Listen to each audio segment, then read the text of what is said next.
Halo semuanya, salam jamu, Uja bersamamu. Balik lagi di Uja Corner, tempat nongkrongnya anak teknik buat ngobrol santai soal dunia permesinan, tools, sampai tips yang bisa dilakukan di lapangan. Coba deh jujur, pernah gak sih baru ngebor beberapa lubang, mata bornya udah gak tajam, mulai seret, bahkan hasil lubangnya jadi jelek. Biasanya yang langsung disalahin siapa? Ya mata bornya. Wah, kualitasnya jelek nih. Eits, belum tentu. Bisa jadi yang salah bukan alatnya, tapi cara kita pakainya. Nah, ternyata ada beberapa kebiasaan yang kelihatannya sepele, tapi justru bikin umur bornya jadi makin pendek. Dan lucunya, beberapa di antaranya juga sering kejadian di kehidupan kita. Yuk bahas satu-satu. Yang pertama, soal kecepatan putaran mesin. Banyak yang mikir semakin kencang putarannya, semakin cepat selesainya.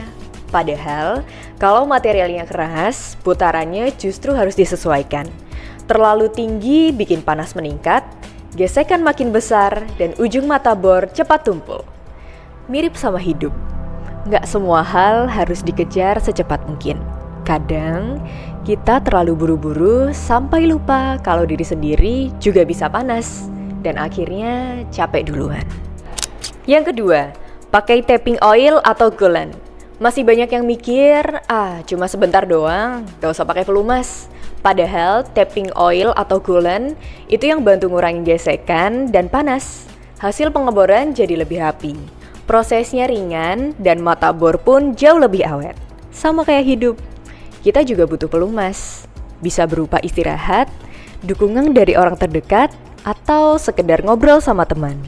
Soalnya kalau gesekan terus tanpa jeda, yang aus bukan cuma alat, tapi juga diri kita. Yang ketiga, hindari tekanan berlebihan. Banyak yang percaya, semakin ditekan, semakin cepat selesai. Padahal, tekanan yang berlebihan justru bikin mata bor bekerja nggak optimal. Bahkan bisa patah. Kadang kita juga begitu, terlalu memaksa diri buat selalu kuat, selalu produktif, selalu sempurna. Padahal gak semua hal harus selesai hari ini.